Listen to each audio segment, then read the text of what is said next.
परम वंदनीय परमात्मा देवादिदेव भगवान महावीर स्वामी के शासन में राजस्थान की धरती, जयपुर शहर, मोहनबाड़ी परिसर, आदिनाथ भगवान, पाठनाथ भगवान की छत्र छाया में आज जिस कार्यक्रम में आप हम सब सम्मिलित हैं, देवादिदेव का भव्य मंदिर निर्माण, जिसका शिखर का प्रारंभ, वो भी एक शुभ कार्यक्रम अति उत्साह के साथ, अति आनंद के साथ और विशेष रूप से प्रकाश जी लोढ़ा की मानसिकता को महत्व मिला और हेमचंद जी का मन बना। परमात्मा की परम कृपा से मनुष्य भव में मौका मिला। आज हम जिनका दीक्षा दिवस मना रहे हैं, मार्ग दो है, एक इच्छा पूर्ति, दूसरा इच्छा निवृत्ति। आपके जीवन में सन 81 में सिर्फ एक व्याख्यान से ऐसा भाव जगा कि जिससे आपने इच्छा निवृत्ति का मार्ग पकड़ा और इच्छा निवृत्ति का मार्ग पकड़ा। उसमें सबसे निकटतम मोह की जिंदगी में, दाम्पत्य जीवन में पत्नी का स्थान होता है। सबसे पहले रागात्मक संबंध में दाम्पत्य जीवन को ओम शांति करने के लिए 10 वर्ष तक बिमला जी नाहर के आंसुओं का मूल्य इनके भाव जगत में नहीं बना। उनके आंसू, इनका वैराग्य 20 वर्ष तक ग्रस्त जीवन में साधना के मार्ग में आगे बढ़ते हुए और 21वें वर्ष में जहां आपके शारीरिक व्यवस्था में मुझे बहुत दूर से समाचार मिले। एक फैक्ट्री में हम रुके थे और वहां आधुनिक सुविधा भी जैसी नहीं थी, तो फैक्ट्री के चपरासी ने कहा कि इंदौर से एक फोन है और आपका नाम बताया, महेंद्र कुमार जी नाहर। वो कह रहे हैं कि मेरा सपना साकार नहीं हुआ और मेरा कांच का मकान टूटने लगा। ऐसे समय में मुझे क्या करना चाहिए? मैंने जवाब में कहा चपरासी को कि कहो, इस समय हमारे विचार काम नहीं आएंगे। इस समय आपका परिवार और आपके डॉक्टर जो सलाह दे उसे स्वीकार करना चाहिए। हार्ट का ऑपरेशन होने के बाद 4 महीने में फिर आपके समाचार मिले कि अब मुझे संयम जीवन लेना है। और योग संयोग से जहां इच्छा पूर्ति सारी दुनिया दौड़ती है, इच्छा पूर्ति इच्छा निवृत्ति, महावीर का मार्ग इच्छा निवृत्ति का है। संसार में 4 गति 84 लाख योनि में परिभ्रमण का मुख्य हेतु है इच्छा पूर्ति। इच्छा पूर्ति और इच्छा निवृत्ति 2 मार्ग है। अधिकतर संसार का हर व्यक्ति धार्मिक कार्यक्रमों में, व्यवहारिक जीवन में धर्म आने के बाद भी इच्छा निवृत्ति का मार्ग पकड़ में नहीं आता है। इच्छा पूर्ति के मार्ग में ही व्यक्ति लगा रहता है।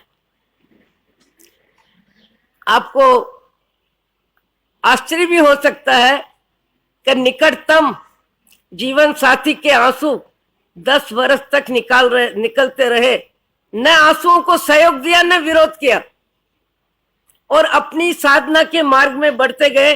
पंडितों का संपर्क, दिगंबर श्वेतांबर आध्यात्मिक ग्रंथों का संपर्क, श्री स्वाध्याय प्रेमी दौलतचंद जी छजलानी, नई दुनिया वाले, जवाहरमल जी रांका, इनके साथ भी आपका स्वाध्याय चलता रहा। साधु साधियों को स्वाध्याय कराते भी रहे। यानी अपनी वैराग्य वृत्ति को 20 वर्ष तक घर में रह के वन के प्रिय पात्र बनने में जो आपका पुरुषार्थ रहा। कल मुझे किसी ने कहा, आपको मालूम है कि हमने चातुर्मास त्रिविध संघ सन 2001 का और पूर्णिमा को दूसरे दिन, आज के दिन 7 बजे आप इंदौर से अमरावती पधारे और मुझे कहने लगे हम आ गए हैं। मैंने कहा आप विश्राम करिए, रात भर चल के आए हैं, मैं ओसवाल भवन में व्याख्यान दे के आती हूँ। मैंने सहजता के साथ व्याख्यान दिया। व्याख्यान देने के बाद थानक मंदिर तपा खत्तर सामूहिक कार्यक्रम मैंने संघ प्रमुख व्यक्तियों को सम्मिलित किया और मैंने कहा आज 2 दीक्षा हो सकती हैं। बोले किसकी? लड़कियां। मैंने कहा कोई नहीं। तो किसकी हो सकती है? मैंने कहा पुरुष वर्ग में। साधु जी कौन? मैंने कहा कोई नहीं। विरोधी वातावरण की जवाबदारी मैंने कहा मेरी। मैंने कहा दीक्षित होने वाले सामान्य व्यक्ति नहीं है, आम आदमी, इंदौर का नहीं, राजस्थान के भी साधु साध्वी भी उनसे परिचित है, विशिष्ट व्यक्तित्व है और उनके सहयोगी। कार, बंगला, स्कूटर, फैक्ट्री छोड़ना आसान नहीं है। हर दिन व्यक्ति कहता है 8 घंटा फैक्ट्री तो जाना ही है, 6 घंटा फैक्ट्री तो जाना ही है, 6 घंटे दुनिया दुकान में बैठ के धन तो कमाना ही है। इच्छा पूर्ति में जिंदगी का अधिक समय जाता है। 5 इंद्रियों को विषय को लेके आहार संज्ञा, परिग्रह संज्ञा, ज्यादा में ज्यादा आहार संज्ञा और परिग्रह संज्ञा व्यक्ति का समय लेती है। आपको आनंद होगा और अनुमोदना तो आएगी आएगी कि 27 वर्ष की उम्र में इंजीनियर एमबीए पढ़ने के बाद कार, बंगला, स्कूटर, फैक्ट्री के एकाकी अधिकारी मनीष कुमार जी ने पिता के मार्ग को पसंद किया और आपको छोड़ने जैसा लगता है तो मुझे क्यों पकड़ा रहे हो? यानी इच्छा पूर्ति के मार्ग का मोह जीतना कितना कठिन है। मैं इस समय 1 मिनट के लिए बिमला जी नाहर, जिन्होंने देखा 10 वर्ष के बाद कि मेरे पतिदेव नाम के पति हैं, बाकी ये जंगल के जोगी हो चुके, भले घर में रहते हैं, पर उनकी भी विशिष्ट रुचि कि जब मनीष सागर जी तैयार हुए, मनीष कुमार जी, और मैंने पूछा आपने क्या सोचा? 1 महीने पहले अमरावती आए और कहने लगे कि मैं आपको बधाई देने आई हूं कि पिता पुत्र अमरावती में दीक्षित होने आएंगे। मैंने कहा कमाल कमाल कमाल। मैंने कहा आपका क्या होगा? आप 7 भाइयों की बहन है, आपके माता पिता है, उस समय की एमए पढ़ी हुई महिला, और इधर सास ससुर देवर जेठ सबका परिवार, आपको कैसे आने देंगे? उन्होंने बोला मैंने सोचा है दीक्षा के दिवस मुझे नहीं जाना है और दीक्षा की जानकारी भी मुझे नहीं देनी है, अन्यथा परिवार के सदस्य सरल मना, निर्मल आत्मा मनीष कुमार जी को जिधर मोड़ो उधर ही मुड़ जाते। हकीकत पे हमारे डॉक्टर सागरमल जी साहब शाजापुर वाले मुझे कहने लगे मैं तो अपनी पोती का टेवा लेके घूम रहा था। मैंने कहा मुझे भी मालूम है कि यदि ये चातुर्मास का काल निकल गया तो कोई न कोई इनको संसारिक बंधनों में बांध देंगे और ये सरलता से बंध भी जाएंगे। इसलिए दीक्षा का दिन हमने आषाढ़ सुदी 13 चुना। 12 को मैंने फिर पूछा कि क्या हुआ, रवाना हो गए? बोले नहीं, मनीष जी अपने मित्र के यहाँ गए थे और वहां उनको कुत्ता काट खाया, इसलिए पिता पुत्र दोनों 14 को अस्पताल गए हैं इंजेक्शन लगवाने। मैंने कहा लगता है इनका योग ही नहीं है, चलो छोड़ो। को शाम को महेंद्र कुमार जी का फोन आया कि महाराज जी हम पूनम को सवेरे आ सकते हैं, क्या दीक्षा हो सकती है? मैंने कहा हो जाएगी। आगम सम्मत बात है, कभी पदयात्रा करते करते साधु को 1 दिन विलंब हो जाए तो 14 को चल के पूनम को भी आ सकते हैं, और अपवाद मार्ग सब जगह होता है। मैंने कहा आप तो आ जाइए। ठीक 7 बजे आप आके खड़े हो गए पिता पुत्र, और मैंने हर्षद भाई विधि कारक को पहले ही बुला के रखा था। मैंने कहा आप विश्राम करो, मैं व्याख्यान दे के आती हूँ। और जिस तरह से दादा गुरुदेव के समक्ष खड़े होके ओगा वगैरह हमने तैयार किया, और दादा गुरुदेव के समक्ष खड़े होके महेंद्र कुमार जी ने कहा हे दादा गुरुदेव, आज से हम आपकी गज परंपरा में, खरतर गज परंपरा में मुनि धर्म स्वीकार करते हैं। करेमी बनते सामयम सावजम जोगम पचक्खामी जावत जीवाए। आप क्या बोलते हो? जाव नियमम। 1 सामयिक, 2 सामयिक, 3 सामयिक, तो क्या बोलते हैं? जाव नियमम। जब तक हमारी मानसिकता है, जब तक हमारा संकल्प है, उस नियम के अनुसार हम सामयिक लेते हैं। और मुनि धर्म स्वीकार करने वाले जावत जीवाए, जीवन पर्यंत। आपने वो करेम बनते बोली, मनीष सागर जी ने सुनी और दीक्षा का कार्यक्रम संपन्न हो गया। ये विचक्षण श्री जी महाराज का प्रत्यक्ष आशीर्वाद का फल था। उनकी जन्मभूमि में आपकी दीक्षा हुई। और इतिहास, अभी हमारे गुमानमल जी के बेटे जो मालू जी है वर्तमान में मंत्री, उन्होंने कहा कि 100 वर्ष के इतिहास में भी शायद ऐसी दीक्षा नहीं हुई होगी कि दादा गुरु के सामने बिना साधु के खड़े होके दीक्षा ले। मैंने कहा विचक्षण सिद्ध जी महाराज की जन्मभूमि में उन्हीं का आशीर्वाद फला है। और आपने मुझे एक बार बोला भी था कि मुझे इसकी चर्चा नहीं करना है, पर गुन्नी जी ने दर्शन दिए कि अब समय आ गया है। आज हम दीक्षा दिवस मना रहे हैं, पर इच्छा निवृत्ति का पुरुषार्थ होना चाहिए आज सबका। अपनी इच्छा के अनुसार, अपनी शक्ति के अनुसार, अपनी मानसिकता के अनुसार। महेंद्र कुमार जी और मनीष कुमार जी ने संसार को राम राम किया। और संसार को कितना राम राम किया, मुझे आश्चर्य होता है खुद को भी कि निकटतम मोही के आंसू का असर न हो। ऐसा एक बार मुझे सुनने को मिला था। अपने जोधपुर के पास जोरीमल जी पारक भी बहुत अध्यात्म दृष्टि के व्यक्ति, उस जमाने में सीए पढ़े हुए, गोल्ड मेडलिस्ट, 10,000 रुपया महीना, आज से 50 वर्ष पहले जिनको बंबई में मिलता था।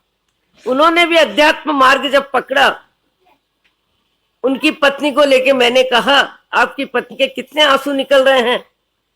बोले महावीर के मार्ग में मोह के आंसुओं का कोई मूल्य नहीं। इस जीव ने अनंत काल में आंसू तो इतने निकाले हैं कि समुद्र भर जाए। कभी पति का वियोग, कभी पैसे की तकलीफ, कभी शरीर की बीमारी, कभी परिवार में एक दूसरे के विचारों का विरोध, कभी अपमान, कभी सम्मान। आंसू निकले बिना और हर्ष की ध्वनि आए बिना जीवन बीतता ही नहीं है। मुझे तब उन्होंने कहा था, क्योंकि हम एक रोज उनके यहाँ रुके और रात्रि विश्राम किया। पास के कमरे में वो थे और कुछ कमरों के बाद हम लोग थे। उनकी बुखार की स्थिति में पोषक था उनके, और रात्रि में उठे और गिर गए। हम भी आवाज सुन के आए तो उन्होंने कहा, साध्वी जी महाराज, और उनकी पत्नी भी आई, वो भी हमारे साथ दूसरे तीसरे कमरे में थी। बोले कोई मेरे को हाथ मत लगाना, मेरे को पोषक है। फिर एक खेत का आदमी आया, उनको उठाया और सवेरे उनका भोजन भी बनता था। तो पत्नी के भोजन बनने के बाद बची हुई अग्नि का उपयोग करते थे। डॉक्टर ने कहा होगा कि आपको टाइफाइड हो चुका है, तो थोड़ी पत्ती, बथुआ, मेथी दाल में लिया करो। तो उन्होंने दाल में ही डाल दी। बोले शरीर के लिए भोजन करना, स्वाद वृत्ति का त्याग, आभ्यंतर तप स्वाद वृत्ति का त्याग, और बाह्य तप आहार का त्याग। आहार का त्याग आत्मा अनाहारी है, और स्वाद का त्याग आभ्यंतर तप। उनको भी मैंने देखा, आपको भी देखा। और मुझे आज सबसे ज्यादा, आज नहीं जब से आपने दीक्षा ली, आपकी धर्म पत्नी दूसरे दिन 2 बस लेके और परिवार और समाज के व्यक्तियों के साथ 7 लाख की दान की घोषणा के साथ वंदन किया। आश्चर्य है कि नहीं कि पति को भेजा, पुत्र को भेजा, और स्वयं दीक्षा में उपस्थित नहीं हुई। और मैंने पूछा, आखिर आपने अपने बारे में क्या सोचा? बोले पिता को शिष्य के बारे में, शिष्य के रूप में साधक आत्मा, उनके आत्म कल्याण के लिए सहयोगी बने, और पुत्र को पिता की रूप में सद्गुरु मिले, और दोनों का आत्म कल्याण हो, और उनके निमित्त से पता नहीं कितनों का कल्याण होगा। तो मुझे अपने बारे में क्या सोचना है? मेरी तो 5,000 रुपया महीना लेके कोई महिला भी रात्रि में भी सो जाएगी, रोटी भी बना देगी, और बीमार होंगी तो पांव भी दबा देगी। कितना बड़ा मन किया, कितना बड़ा मन किया। इच्छा निवृत्ति के मार्ग को महत्व देके, अपनी इच्छा पूर्ति को गौण करके और उनकी इच्छा निवृत्ति में जिस तरह की भूमिका अदा की, मैं 1 मिनट के लिए खड़े होइए जरूर। मुझे तो सबसे ज्यादा त्याग आपका लगता है। पिता को पुत्र मिले साधक, और पुत्र को पिता मिले। आपको क्या मिला? आपको अनुमोदना का लाभ मिला। खड़े होइए, खड़े होइए एकदम।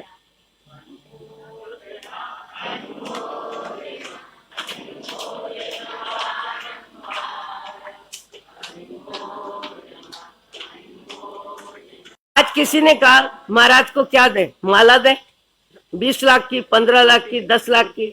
किसी ने कहा कपड़ा तो दे दिया, किसी ने कहा मूर्ति दे। मैंने कहा महाराज ने आज के दिन क्या किया? त्याग वृत्ति। तो त्याग वृत्ति की अनुमोदना तो त्याग से होनी चाहिए। पैसे का प्रदर्शन किस लिए? परिग्रह से भक्ति क्या करना? वो तो परिग्रह त्याग के मार्ग में आए हैं। आप परिग्रह के आधार पे उनकी भक्ति करना चाहते हैं, ये सही भक्ति नहीं होगी। नौकारसी का नियम लो, फोरसी का नियम लो, स्वाद त्याग का नियम लो, रात्रि भोजन त्याग लो, एक सामायिक करने का नियम लो, समता भाव का अभ्यास करो, साधना के मार्ग में कदम रखो। अभी एक जो गाया धमतरी के मणिधारी मंडल ने, मुझे लगा भाव ताकत तो बहुत ज्यादा है। जहां कहोगे वहां चलेंगे, जैसे कहोगे वहां बैठेंगे। ये शब्द तो बहुत भारी है भैया, बहुत भारी है। इन शब्दों को आपने तोल लिया तो धन्यवाद है। जहां ले चलोगे वहां जाएंगे, जो कहोगे वो करेंगे, जहां रखोगे वहां रहेंगे। फिर तो क्या है? तन मन धन बुद्धि प्राण सब समर्पित है। अब पीले कपड़े सफेद कपड़े पहनने में देर क्या है? फिर शब्दों के साथ भाव की ताकत काम करती है। आज आप जो सब अनुमोदना का लाभ ले रहे हैं, त्याग का बहुमान है। आज भगवान की भक्ति में भी जिन्होंने धन छोड़ा है, जिन्होंने मन बनाया है, सबसे ज्यादा व्यक्ति को धन का राग होता है, परिग्रह का राग होता है। और परिग्रह के आधार पे व्यक्ति अपनी पहचान बनाता है, और परिग्रह के आधार पे कमल की तरह खिलता है। परिग्रह जीव को सबसे ज्यादा है। जबकि जैन दर्शन में 24 तीर्थंकरों ने परिग्रह राग छोड़ने का उपदेश दिया है। और उपदेश ही नहीं दिया, जितने भी तीर्थंकर हुए सबने परिग्रह का त्याग किया, शारीरिक सुविधा का त्याग किया, मान अपमान सम गिना। उस मार्ग पे आने वाले आज भी हजारों संत है।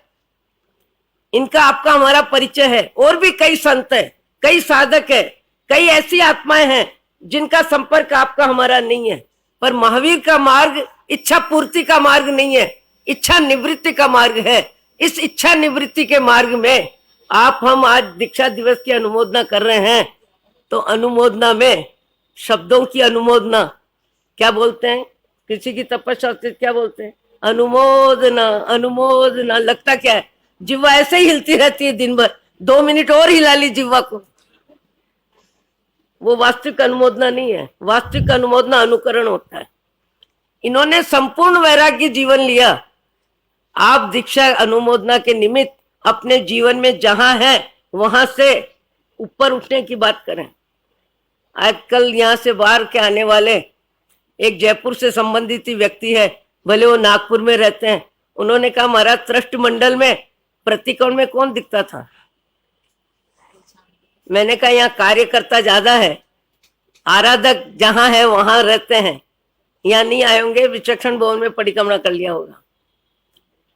पर अब मुनि भगवंत के आने पर यहाँ के श्रावक समाज में जागृति आएगी, आएगी और आएगी। 10-20 व्यक्ति तो त्याग मार्ग में इच्छा की निवृत्ति में पुरुषार्थ का प्रारंभ करेंगे। भले बिंदु से करे, सिंधु तक पहुंचेंगे तब पहुंचेंगे। पर कहीं न कहीं किसी न किसी रूप में आज सबको एक नियम लेना चाहिए। हमारे बिमला जी ने कहा कि और तो कुछ मेरे पास देने जैसा है नहीं, मेरा शरीर है और मेरी आत्मा है, पर फिर भी परिग्रह की व्यवस्था जो मेरे पास है उसमें से 11 लाख आज इस मंदिर निर्माण के लिए मैं भेंट करती हूँ। जय जय हर्ष इसी हर्ष। प्रकार प्रमिला जी मेमवाल ने भी 51 लाख, बिमल मेमवाल 51 लाख दादा गुरुदेव के सभा मंडप में लाभ लिया। हर्ष हर्ष। और आज पाषाण रखने वाले महानुभाव जिनका अभी अध्यक्ष कह रहे थे अभिनंदन ऊपर करना है, मैंने कहा नीचे सभा में करना। अब उस कार्यक्रम को 5 मिनट में निपटा दें और उनका जो भी भाव बनता है उसका भी उल्लेख कर दें